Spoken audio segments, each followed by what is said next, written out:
Welcome to See You on the Other Side, where the world of the mysterious collides with the world of entertainment.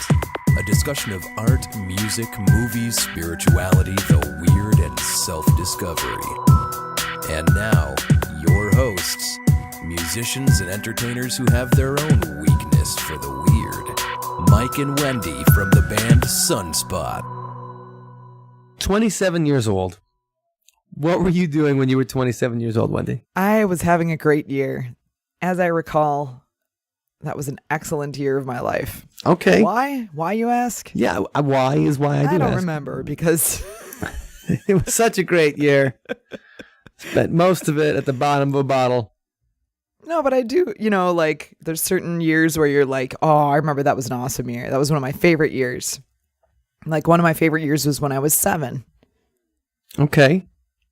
Because I just remember life being really fun and using my imagination lots and just being really happy and loving school and loving, my friends and family and just things being grand. No, I think you're right. 27 was so we are the same age. 27 was a really good year for me too, I remember. I just gotten out of a relationship that was fairly unhealthy. Yes. And starting new there. I had a job where I was making a lot of money, so I was spending money like a madman. It really was spending money like a madman. It's like 401k, that's for old people. I just was spending. And we were doing really good with the band. Really well with the band. We were 27. So we were just coming onto our own, I think. We were just about to release think about that in 2003, 2004 for you, like how long we were playing. Like we were playing a ton too. So yes, we were playing every weekend and then a lot more on top of that with tours and things. And it was exciting. It was an adventure. We were working on new music. We were recording. It was just like very, very full time of life. It was constant engagement with life, I feel, at 27. Yeah, and so I agree. I'm with you there. And, there's the whole thing about artists that die when they're 27 years old. And that's the kind of number, that's like a legendary number, that it's a curse, the greatest of the artists die at 27 years old, which is probably why we're still alive. Mwah, mwah, mwah, yeah. mwah. No, but it was, I'm thinking about it and a lot of these artists were cut down in their prime, in their prime of engagement. And I always think about when I was a kid and I thought about becoming a vampire. Now, I didn't think about it seriously like some people think about becoming a vampire, like you become a fireman or something like that. But I just figured if I would ever get bitten by a vampire, I wouldn't want to be bitten when I'm 28 years old, like on my 28th birthday. Oh, because you want to, that's a good age because you're like physically fit, you're mentally, you're fairly stable, you're educated enough to like understand the ways of life. Yeah, you're old. The ways of the world. You're old enough. And so I always thought 28 would be a really great age to become immortal. And so, 27 is the age that these people, these artists, became immortal when they died at that time. And, no, just thinking about 27, that you are, in somewhat your peak, physical condition and stuff like that. Absolutely. And a lot of people, career-wise, that's when exciting things are happening because they're still youthful enough to have all that energy and that, I won't say like naivety, but, the world hasn't totally beaten them down yet. They're still right. Hope still exists when you're 27 years old, but yet old enough to have skills developed and to be in physically somewhat decent shape and have a little bit of experience under their belt. So, no, it's a great age, and it's a great age to die at apparently as well. And so that's what we're talking about today, about people who passed away when they're 27 years old. Yes. And really in entertainment, this kind of curse, and this is something like, if you ever have somebody say to you, well, celebrities always die in threes, or, people, and you'd be like, well, yeah, because people are old and, we just pick these patterns. Right, and it just depends on, I mean, it depends on how you group them.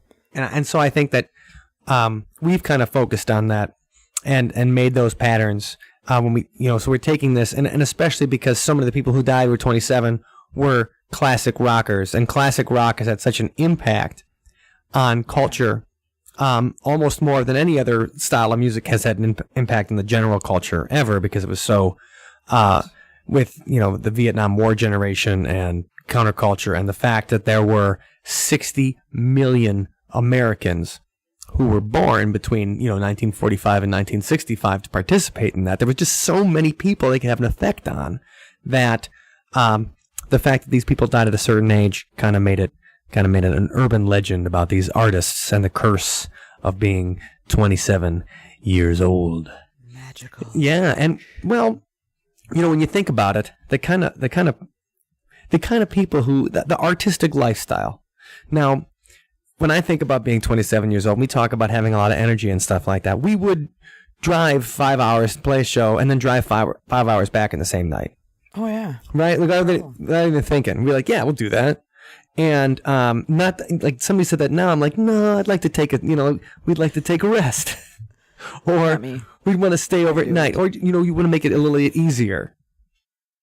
And I think that that really is, the energy. And I think about 27 years old, the hard partying lifestyle.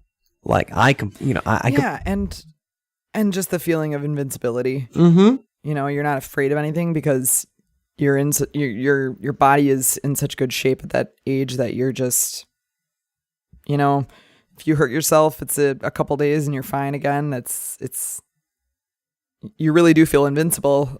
It really is resilience. Like you can party until dawn and then sleep for 5 hours and then be ready to play again or be ready to do something. Like you're just ready to go. And I think that that's how some of these guys were living, obviously. Yeah. So let's get into it. Maybe we should go through some of the people that we can think of who died at 27. Died at 27 years old. Well, I think we should start with who I think is the big dog of the bunch, Jim Morrison. Oh, yeah. From the Doors. He was never a guy who was in great shape. Like Jim Morrison was, he did have those leather pants though. Yeah, well, no, he looked great. I mean, not just anybody can wear those and sweat in them all night. I mean, no, he was a sexy guy. Girls loved him. He was good looking and everything. But I mean, he was a dude that lived definitely an extreme lifestyle.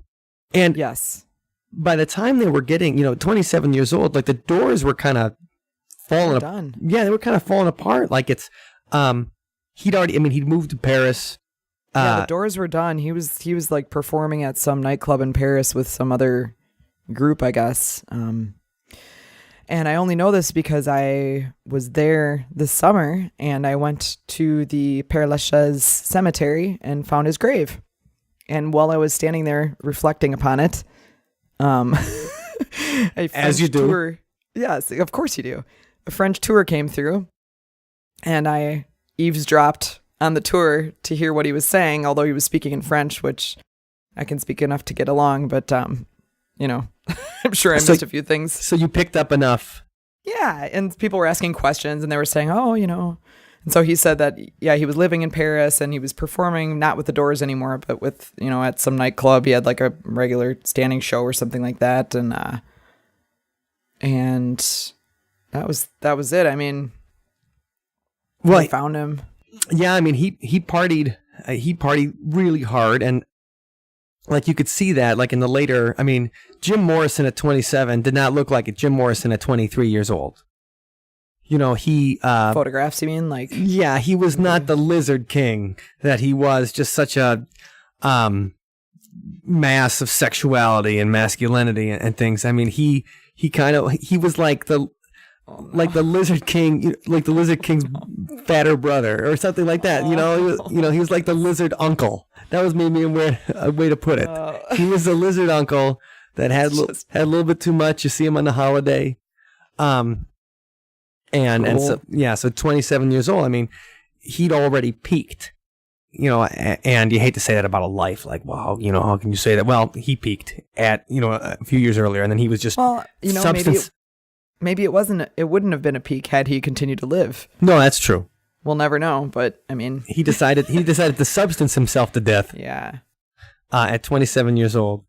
And so he died in an apartment bathtub, which always seems to me like a particularly nasty, because you're naked. You never want to be found naked in a bathtub, and then that's how they find you. Because you think with the water, or you're all blue and wrinkly and bloated. Oh gosh, ew. Well, that's what I'm saying. Wouldn't you like to be found in a more dignified state than that? Of course, yes. Right. So Jim, bathtub. So that was the other thing that I picked up from the tour was that he said multiple times that they never, the cause of death was never actually officially determined. Okay. Well, is that true, or was that guy making his tour of the cemetery more mysterious? I mean, I think it does add some mystery and, dare I say, fun. If you can add fun to death. We do every time here on See You on the Other Side. But it does add a little mystery to be like, well, the cause of death was not determined. Well, you can probably safely say that the cause of death wasn't too healthy living. That's what we can cross that out right there. Of course, we can all draw conclusions, but it's just, we're scientists and we like to absolutely. But there was, confirmation of this. I think the official one that they finally decided on was a heroin overdose after a night of drinking. Oh man! And so because so you're drinking, you're partying hard, you're up, and then you decide to take some heroin, which we'll be talking about a bunch of heroin here in this episode, because heroin is like the it's the 27 drug. It is the 27 drug, and it is the connecting theme. That heroin really that's the one that gets them. And well, it is a cruel mistress. Yes, right. Heroin is right. It's the one person. It's the game you don't want to play because you're gonna lose, man. Hugs, not drugs. And he left everything to his girlfriend, who died at 27 as well. So wow. She wasn't a particularly healthy individual either. But Jim Morrison, 27 years old. He's kicking off the club right. For classic rockers, and that moves on to the next, most famous person dying at 27, Jimi Hendrix. Oh, Jimmy. Yeah, why, Jimmy? Why? Right, such a massive talent. The guy could play guitar. Gosh. He reinvented the guitar. He always wins every. At least when I was growing up and read guitar magazines, it would always be Jimi Hendrix was the one who changed how guitar players look at the instrument. Absolutely. When it came to showmanship, when it came to effects, and you listen to a guitar solo from 1964 to one of Jimi Hendrix guitar solos just a few years later. And the way he used the electric guitar was just completely different. Yeah, it was completely different. He went less into, a lot of guitar solos were very, a lot of them were based on blues, obviously, but they were based, it was a lot more traditional sound, a lot more countrified sound. You listen to Elvis and some of the guitar solos and Scotty Moore in the rockabilly, and it just has that kind of, you can tell the sound. Or think about the guitar solo in Bill Haley and the Comets, when, Rocker on the Clock and any of his songs, the guitars just have a certain kind of countrified, bluesish sound, and Jimi Hendrix turned that into something space age. He added the tang. He's special to the guitar, and he also was a boozer and an abuser. Yeah, Jimmy was a guy. These guys partied hard, and Jimmy had a horrible reputation with alcohol. Yeah, this makes me wonder when they, it goes down on record he had a bad reputation with alcohol. How do you think that compares to the way that we and our friends party? Well, I think the difference is that with a lot of these stars and stuff like that, they had a coterie of yes men and yes women surrounding them. these guys weren't treated as your average, like your buddy or anything like Yeah, that. right. They were treated like they were gods. They Royalty. were like deities. Yep. They could do no wrong. They could, and especially when, you could move the needle. A guy like Jimi Hendrix had a lot of power in what he said because the rock stars had such influence on the culture. I mean, why do you think everybody was so, everybody gets so up in arms today and parents get worried about things? Because they're looking at examples from the 1960s and 70s where these guys had such an incredible influence on the culture and such hero worship. As, all the people who worship them knew less about them than they know about the people today. I mean, we hear about everything that a star does today. Every time they're in a fight at a club, every time they do something stupid, every single thing they say gets, tweeted on social media, and they make mistakes and say dumb things. And these guys had controlled messages. So Jimi Hendrix could totally do that. And drinking and drugs. They probably had like the invincibility of a 27-year-old, but multiplied because of everybody constantly telling them how incredible and amazing and talented and everything. I mean, they lived in a bubble. And you think, you compare that to like if our friends or we decide to have a night out and go crazy, if somebody acts like a jackass, they get called out. You can be like, stop being such a jackass. And the next day, I'll get something like, Mike, you shouldn't have said that last night. You were a real jerk. That reminds me, Mike, we got to talk. Yeah, fair enough. Last weekend. Yeah, I probably was a jackass. But the thing is, I would get called out on that. Jimi Hendrix does not get called out on that because fair enough. He's a god. And he died after staying up all night. And he didn't inject heroin in his eye or anything like that. Or like people said, like, oh yeah, he died after he injected heroin in his eye. No, he just choked on his own vomit in a London apartment. Oh my goodness. Yeah, so he went in a bad way. Speaking of dignified. Right, that's a particularly nasty way to be found. And it's just sad because, you read his biography or whatever, and everything's so impressive, and then it has to end with that punctuation of like the nasty visual, the undignified, like, oh man. Yeah, these guys lived It's just sad. hedonistic, hard, the artist lifestyle. When we talk about, we expect artists to act a certain way, it's because these guys did this in the 1960s and 1970s. It's because these guys lived this success. Oh yeah, they set the bar.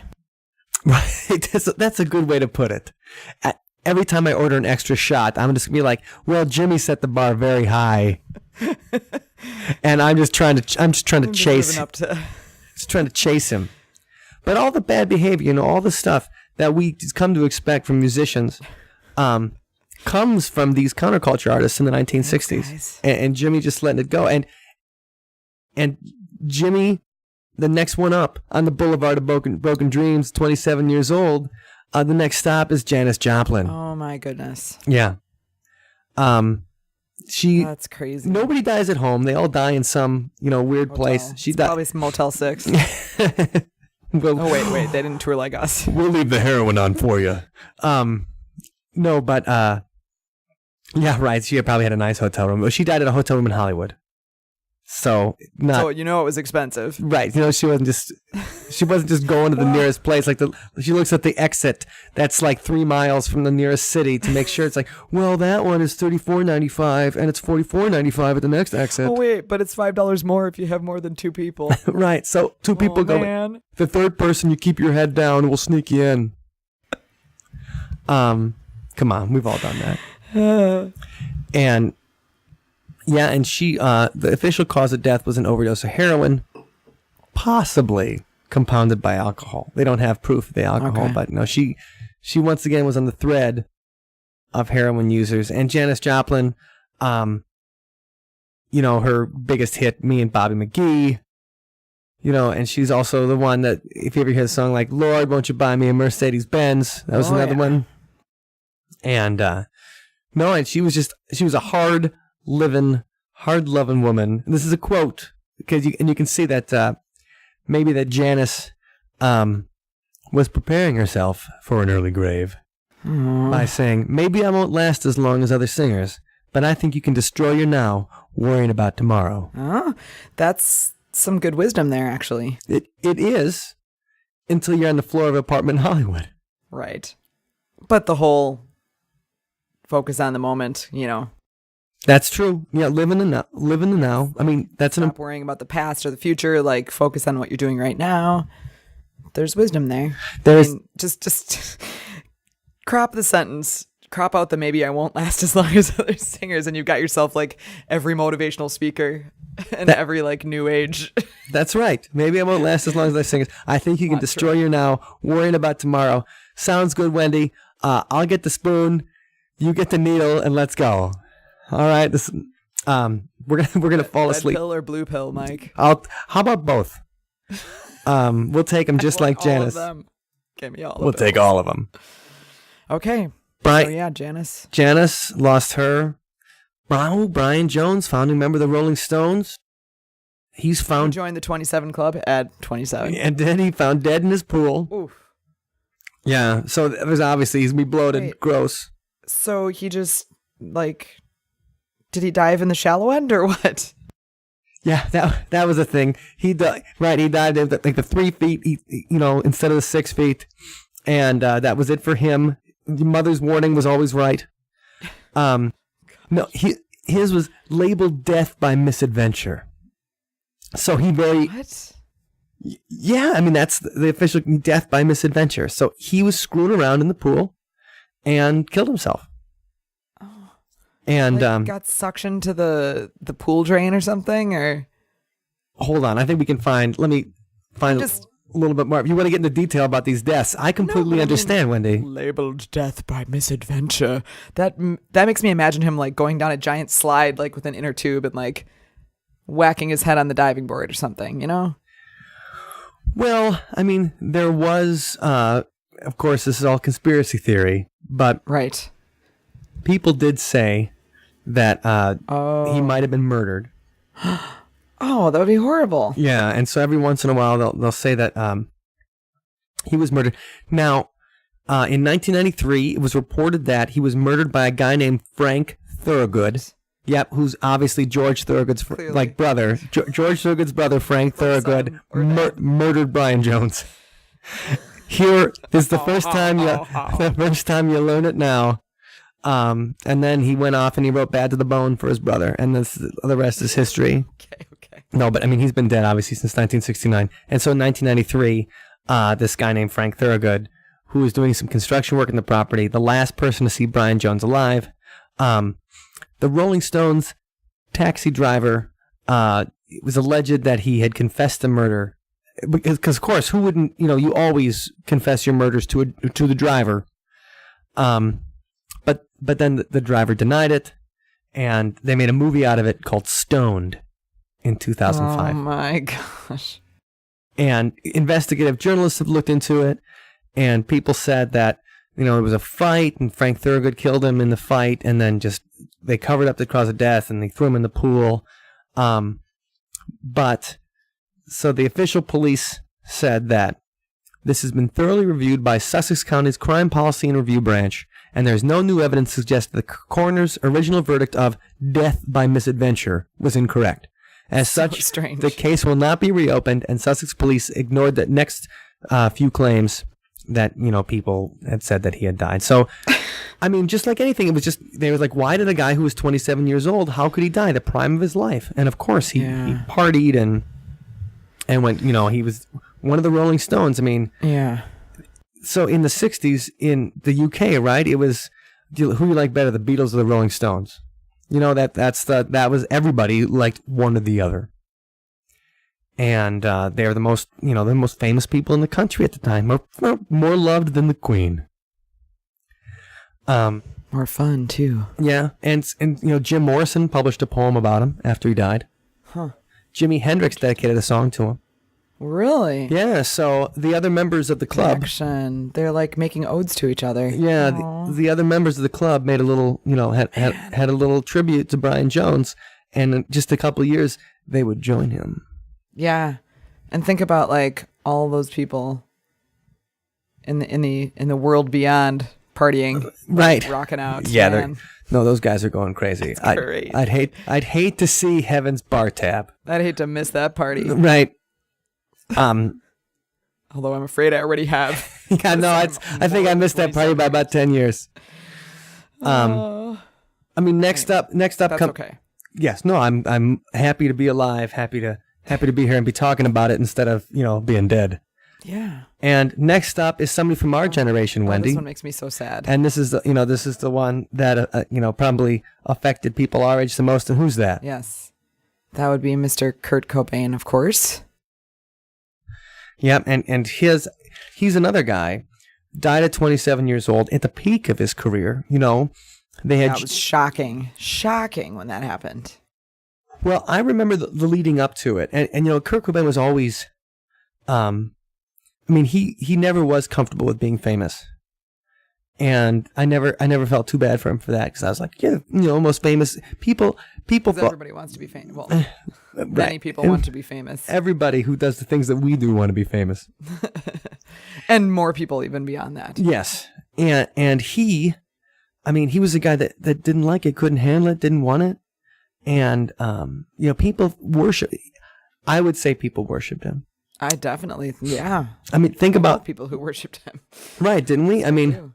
There were guys that, when I think about 1995 in college, guys wearing the flannel and stuff like that on a dorm floor, that would be like, they could talk about like the niceties of every, Nirvana song, and they could talk about the production, and they would write songs like Nirvana, and just flannel itself, was a tribute to the man. But he's unique to this club because he's the first one in our discussion that was, presumed suicide, right? Yes. Oh, yeah. The other ones were either unknown or overdose, but for his, although some people will still dispute this, and I don't know, I wasn't there, so right. But the prevailing belief is that he committed suicide. So now first of all, I remember when the radio reports, and this was before the internet and before the tweets would come in, like now. So the first thing I do when I see a report of somebody dying, I think of the celebrities that have died in the past, or when Heath Ledger died, or if something gets reported, you might see a tweet about it, and then you're like, wow, that's just a tweet about it. Now let's go to Google and see if this person actually died. There's so many stupid, right, they try the death hoaxes thing all the time. And Kurt Cobain, this was something, I remember when it came through on the radio that he had tried to kill himself in Rome by taking 50 sleeping pills. Oh my gosh. And so this was a couple months before the actual suicide.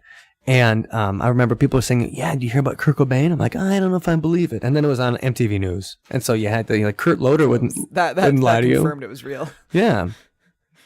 And he was he was a guy that also dealt with heroin. That was big at the time. I guess heroin's big in all these guys' lives when they die at 27. And he still got that through line of heroin. And he had taken heroin to deal with chronic stomach pain he had. He also probably just liked to get high. And hero worship, I think we think of these people. We're like, well, he had to deal with stomach pain. Well, a lot of people have stomach pain, and they don't, they don't mainline some H. Usually take some Tums or maybe some Pepto-Bismol. And I'm not trying to, that's very dismissive. No, you know what? I've never tried it. Maybe it actually works. Maybe the pop fizz fizz. Right. Oh, that doesn't work worth nothing. I need some black tar heroin. But really though, pain, dealing with extreme pain and stuff like that, fortunately having not had to deal with it myself, I don't know, maybe you do reach a point where you're just desperate and you're like, nothing's working. This is the only thing that makes me feel good. I'm sure, why not? And you don't have to deal with doctors or anything like that. You have to deal with dealers, and all they care about is getting paid. It's probably readily available for a guy like that. Sure. And, Lane Staley was a heroin addict, eventually died of it a few years later. Another Seattle grunge dude. Yeah, that was sad. And, Kurt Cobain. He was a lot older, though. Yeah, a few years older. He made it past 27, but, heroin was just a drug of choice for a lot of our favorite grunge stars. Yeah. And Kurt Cobain took it. Was dealing with drug issues, was dealing with stomach pain, was dealing with issues with fame, and killed himself with a shotgun. Very sad. And they still have. I mean, there's a movie called Kurt and Courtney by an English filmmaker named Nick Broom, and then he goes into the entire, was it a conspiracy? Was it Courtney Love who engineered his death, kind of thing? It would all be really interesting to know, but I have to say, if it wasn't her, I mean, how horrible of a thing to be tagged with for your whole life. Right, murdering your husband and the father of your child that you killed. And like people, a guy who many people just adore. I mean, so he was people's favorite singer of all time. He was our generation's John Lennon. Yeah. I don't know. I mean, I don't know.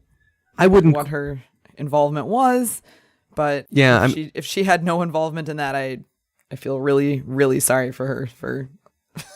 Right, she's had to take a lot of heat over the years for people saying that she murdered her husband. Yeah. Obviously, there's no proof of that. They said that she hired a guy by the name of Il Duce, and they have in the movie they have interviews with him and stuff like that. And he was talking about how Courtney approached him, and anyway, there's no proof. Right now, we know that Kurt Cobain's dead at 27 years old. Joined the club with Brian Jones, Janis Joplin, Jimi Hendrix, Jim Morrison, and so that's. Oh, sorry. Go ahead. I was going to say, and I was just going to move on to the 27 club for the millennial generation. Okay. Yeah, because I was going to say there's a lot of dudes. Right now, Janis is the only female in the club. Well, let's talk about Amy Winehouse. Oh, thank goodness. Yes, right. How could we forget her? And I loved Amy Winehouse, but she wasn't known. I mean, she was known for being wasted all the time. Her big song was Rehab. They tried to make me go to rehab, and I said, what? Yeah, I mean, talk about like living up to the expectations. Right. We knew she partied hard. She had to cancel a tour in 2007 for just being wasted, drunk on stage. But the thing is, you never know like what the press is making up or what people are doing for publicity stunts. And since she did have a song called Rehab, I mean, it's not that far off to think like, oh, hey, well, maybe this is all part of a stunt to get more attention from the press, So, I canceled my tour because of my problems, You just like, I don't believe anything anymore. I feel like Hollywood and the media has made nothing actually believable. Well, thankfully, with blogs and Twitter, we have a little bit more, I watched Wag the Dog again this weekend. Oh my gosh. It was on HBO, and I watched Wag the Dog. And if you guys haven't seen it, Wag the Dog is a movie about how the president of the United States in the movie does something sexually illicit with like a cheerleader, like a teenage cheerleader. And so they make up an entire war with Armenia to distract the country in the days before the election, to distract them from the fact that scandal. The scandal. And so that was the whole thing of covering it up, and the term Wag the Dog. And so because they say like, well, the dog usually wags its tail, but if the dog if the tail was smarter, the tail could wag the dog, and that was the whole idea. So yes, Amy Winehouse is the kind of person where they could use the whole thing as an excuse, and people would just love her more. She was in the tabloids all the time. Yeah, kind of like the Miley Cyrus thing now, Mm-hmm. Right. Oh yeah, like Miley Cyrus does something that's like, and she parties too hard and misses a show or something. People would be like, she smoked some dope. Yep, that's just Miley.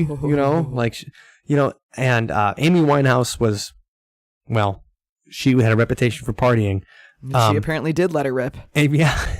Well, if you see her last concert, and I remember when it was on the blogs, when the YouTube videos showed up for a concert in Belgrade, and it was just a mess. Like, she's falling over the stage. She can't remember the words. She doesn't know where she is. Drugs are bad. Okay. Yeah. And that's sad. Within a month, she was dead of alcohol poisoning. At 27. 27 years old. So, I mean, that's a bunch of very famous people who died very early in the prime. Amy Winehouse was just broke in the United States. She was going to do the song for the James Bond movie. She was at the pinnacle. And then fell. Very sad. So let's just go through a couple of quick other people that died at 27 years old. I'm going to talk about one last thing. Okay. So just a couple of quick people that died. Ronald McKernan from the Grateful Dead, another musician who died at 27 years old. Robert Johnson, we talk about him and the dealing, making a deal with the devil. And Robert Johnson also died mysteriously at 27 years old. Pete Hand from Badfinger. Kristen Pfaff was the bass player from Hole. So another. Pfaff? Mrs. Pop. That's right. But no, another grunge refugee who didn't make it with the H. Jonathan Brandis. Now, Wendy, I don't know if you had a crush on Jonathan Brandis like every girl I knew who when he was on Sequest, DSV. I have no idea who that is, so I'm going to have to go with no. Okay, he was a child actor, and he was on the cover of Tiger Beat. Oh, nice. And there was Tiger Beat, and there was, what were some of the other ones? The celebrity. Oh, man. Teen Bop. Teen Bop or something. Yeah, or Bop Teen Bop magazine. And I'll have to ask my sister. She would know. Would she be into it? I bet she would have. I mean, she had all those New Kids on the Block posters in her room. Oh, man. Then she obviously, you'd be like, what do you think about Jonathan Brandis? And she'd be like, I loved him. Was he in any other TV shows? Sequest was the big one. He was also in a movie with Chuck Norris. But I think once he just got a little older, things just dried up, and then you get that taste of fame and the taste of Teen Bop, the cover of Teen Bop magazine and being on people's walls and stuff like that. And it's over. Got depressed and died. The artist, Jean-Michel Basquiat, died. He was one of, like Andy Warhol kind of contemporaries, art, same kind of counterculture, late 60s, early 70s and that, that whole deal. And then Jeremy Michael Ward from the Mars Volta, heroin overdose when he was 27 years old. Again. So right, exactly. That's what I'm saying. There's this through line, and it's the needle, man. When needle, if we didn't have heroin, how many of these people would still be here? I think if we didn't have injectable heroin, most of these people would still be alive.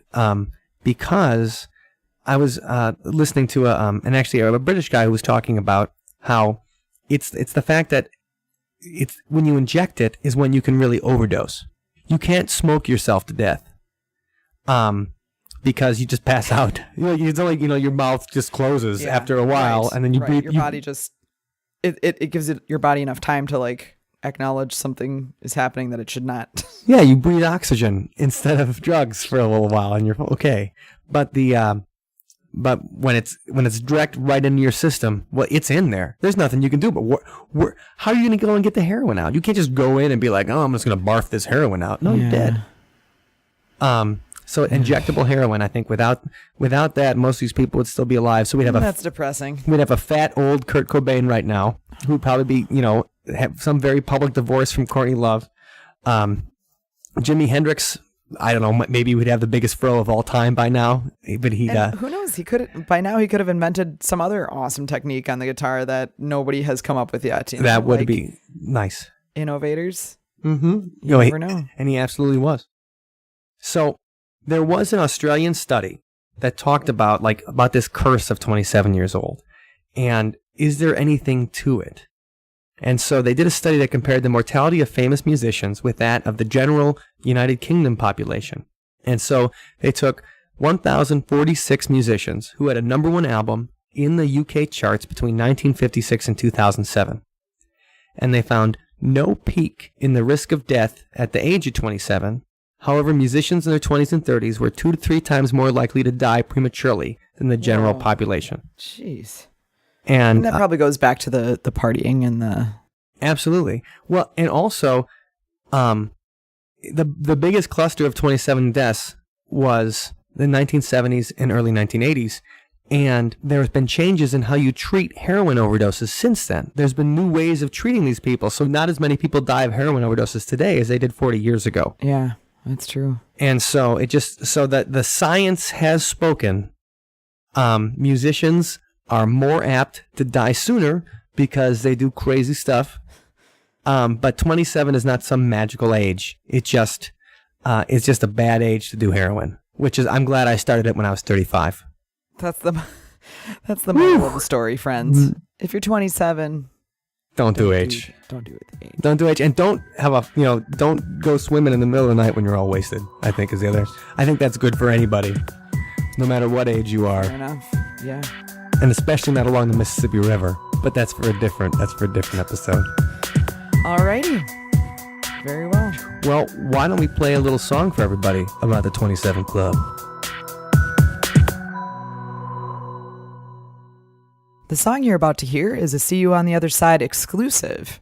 Check out this episode's show notes at othersidepodcast.com/7 for the lyrics and a downloadable MP3. Now for the song called Members Only. The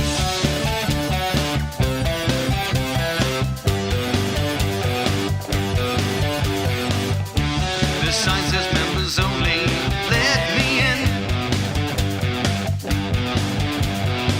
I know the sign says members only, let me in. Don't you know it's cold and lonely out here in the wind, out here in the wind. You're always young and beautiful and dear. Hit parade of songs we'll never hear. You're on every cover and you're getting all the rave. You're the biggest star of the grave.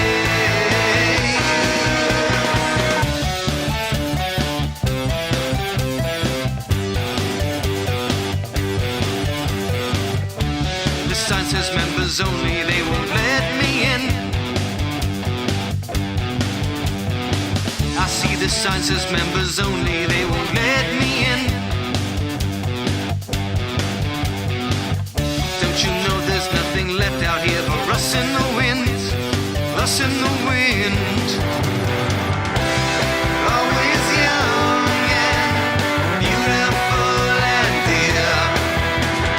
Hit parade of songs we'll never hear.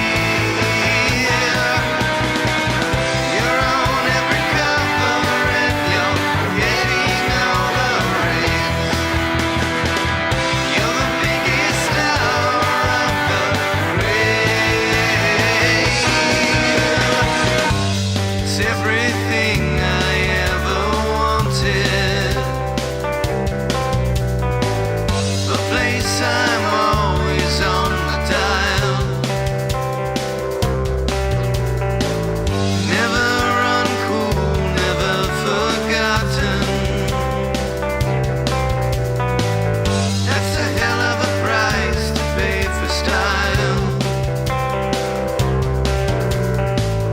'Cause to join you need more than just a song. Are you sure you wanna belong?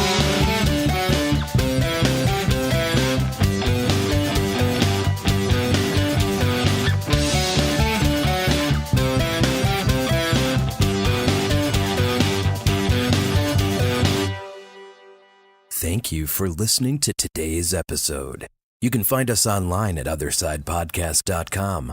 Until next time, see you on the other side.